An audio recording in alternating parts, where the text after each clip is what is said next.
በትግራይ ከስራ ቦታ ከመንገድ እና ከመኖሪያ ቤት እየተካሄደ ያለው አፈሳ ታላቅ ስጋትና ውዥንብር ፈጥሯል። ሶማሊላንድ በእስራኤል እውቅና ከተሰጣት በኋላ በኢየሩሳሌም ኤምባሲዋን ከፈተችም።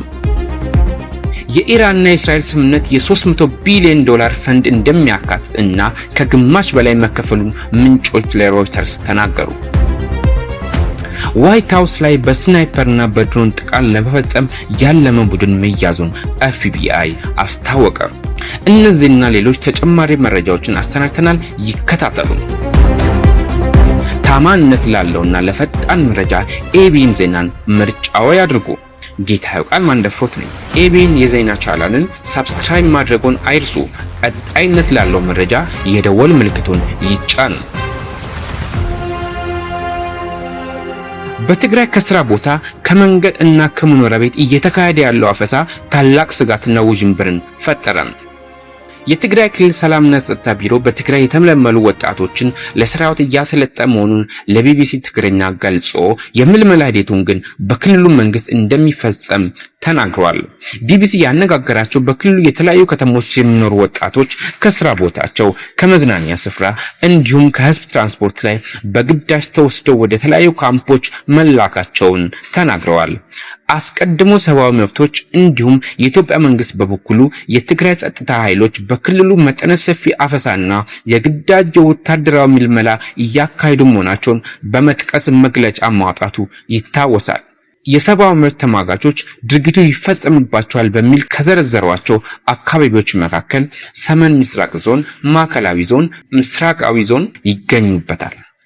ለሁለት ዓመታት የተካሄደውን ጦርነት ባስቆመው የፕሪቶሪያ ስምምነት መሰረት የተቋቋመውን ጊዜያዊ አስተዳደር በማፍረስ ከጦርነቱ በፊት የነበረውን የክልሉን ምክር ቤት ስልጣን ከያዘ በኋላ በድጋሚ ስልጣን ከያዘ በኋላ በህወሓት መሪዎችና በፌደራል መንግስት መካከል ውጥረት ተፈጥሯል።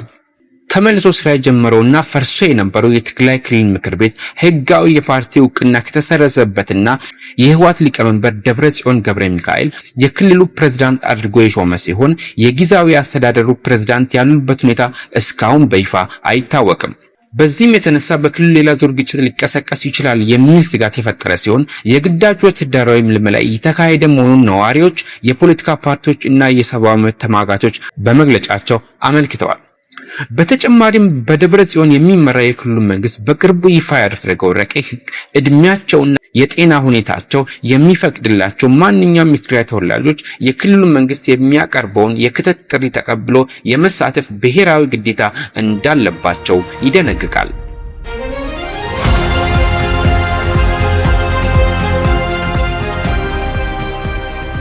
ሶማሊላንድ በእስራኤል እውቅና ከተሰጣት በኋላ በኢየሩሳሌም ኤምባሲዋን ከፈተችም። ከሶማሌ የተገነጠለችው ሶማሊላንድ በእስራኤል የመጀመሪያውን እውቅና ካገኘች ከ6 ወር በኋላ በኢየሩሳሌም ኤምባሲዋን ከፈተች። ለዲፕሎማቲክ ተልዕኮ ይፋዊ የሥራ ጉብኝት እያደረጉ ያሉት የሀገሪቱ ፕሬዝዳንት አብድራህማን መሐመድ አብዱላህ ኤምባሲውን በምዕራብ ኢየሩሳሌም መርቀው ከፍተዋል። ከፕሬዝዳንቱ ጋር የተነጋገሩት የእስራኤሉ ጠቅላይ ሚኒስትር ቤንያሚን ኔታንያሁ በህዝባችን መካከል ጥልቅ መንፈሳዊ ግንኙነት አለ ብለዋል። ይሁን እንጂ ሶማሌላንድን የግዛቱ አካል አድርጋ የምትመለከታት ሞቃዲሾ በሰሜን ሶማሊያ ከተገንጣይ አስተዳደር ጋር የሚደረጉ ግንኙነቶችን ሉዓላዊነትን እንደመጣስ ይታያል ብላለች። ባለፈው ታህሳስ እስራኤል ለሶማሌላንድ እውቅና መስጠቷ አወዛጋቢ የነበረ ሲሆን ቻይና፣ ቱርክ፣ ሳውዲ አረቢያና የአፍሪካ ህብረትን ጨምሮ በርካታ ሀገራትና ድርጅቶች እውቅናውን ተችተዋል።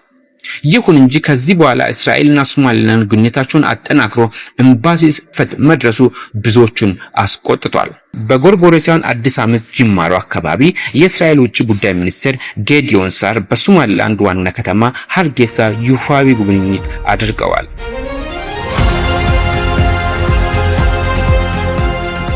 የኢራንና የእስራኤል ስምምነት የ300 ቢሊዮን ዶላር ፈንድ እንደሚያካትት እና ከግማሽ በላይ መከፈሉን ምንጮች ለሮይተርስ ተናገሩ። በአሜሪካና በኢራን የስምምነት ማዕቀፍ ውስጥ በቴህራን ያለው ኢንቨስትመንትን ለማንቀሳቀስ በሚል $300 ቢሊዮን መቀመጡን እና ከግማሽ በላይ የሚሆነው መሰጠቱን ለጉዳዩ ቅርበት ያላቸው ምንጮች ለሮይተርስ ተናገሩ። አርብ ዕለት የሚፈረመው ስምምነት የያዛቸው ዝርዝር ሐሳቦች ይፋ ባለመሆናቸው ስማቸውን እንዳይገለጹ የጠየቁ ምንጮች ገንዘቡ የተቀመጠው ሁለቱ ወገኖች ጦርነት ለማቆም የሚያስችላቸውን የመጨረሻ ስምምነት ለመድረስ እንዲችሉ በሚል የምጣኔ ሀብት ማበረታቻ መሆኑን ገልጸዋል።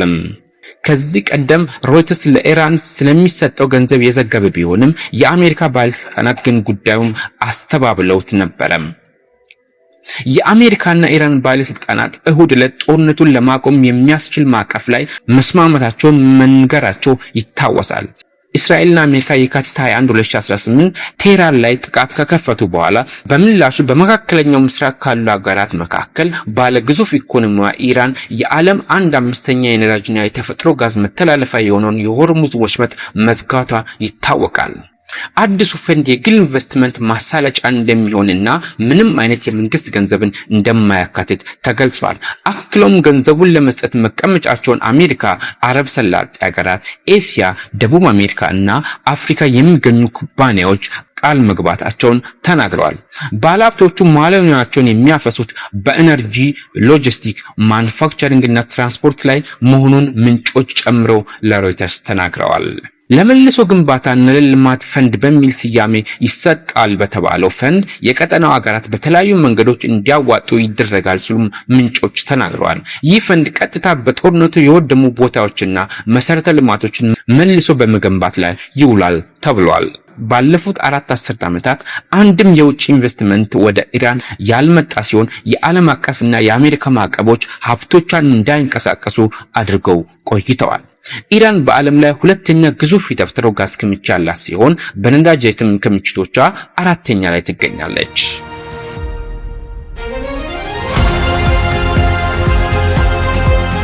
ዋይት ሃውስ ላይ በስናይፐርና በድሮን ጥቃት ለመፈጸም ያለመ ቡድን መያዙን ኤፍቢአይ አስታወቀም። ኤፍቢአይ እሁድ ዕለት በዋይት ሃውስ ተዘጋጅቶ የነበረ ስፖርታዊ ውድድር ላይ ለመፈጸም ታቅዶ የነበረን ጥቃት ማክሸፉንና 5 ሰዎችን በቁጥጥር ስር ማዋሉን የአሜሪካ ፍትህ ቢሮ አስታውቋል። ከእቅዱ መካከል በአቅራቢያ ከሚገኙ ከፍተኛ ዋጋ ያላቸው ህንጻዎችን በድሮን መምታት እንደነበረ አቃቤ ሕጉ አስታውቋል።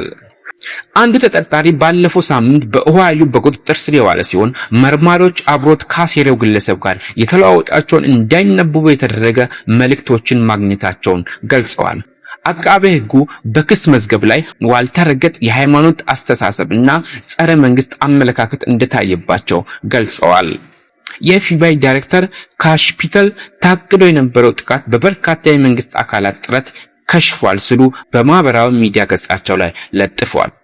በኦሃዮ በቁጥጥር ስር የዋለው ተጠርጣሪ የ19 ዓመቱ ታይሰን ሲ ፖተር፣ የ24 ዓመቱ ብሪያን ኦማር ሮአ ናቸው። በካሊፎርኒያ ደግሞ የ32 ዓመቱ ማይክል ኤለን ቶማስ፣ ሚዙሪ ውስጥ የ32 ዓመቱ ዳንኤል ኬ ስክሬጅ፣ ከነባራስኪያ የ32 ዓመቱ አብርሃም ሄርሞስል አልቫሬዝ በፖሊስ ተይዘዋል። በአራት የአሜሪካ ግዛቶች በቁጥጥር ስር የዋሉት ተጠርጣሪዎች ግድያ ለመፈጸም በማሴር መከሰሳቸውን የሀገሪቱ ፍትህ ቢሮ ባወጣው መግለጫ ላይ አስመልክቷል። ታማኝነት ላለውና ለፈጣን መረጃ ኢቢኤን ዜናን ምርጫው ያድርጉ። ጌታ ያውቃል ማንደፍሮት ነኝ። ኢቢኤን የዜና ቻናል ሰብስክራይብ ማድረግዎን አይርሱ። ቀጣይነት ላለው መረጃ የደወል ምልክቱን ይጫኑ። ኢቢኤን ዜና ቻናል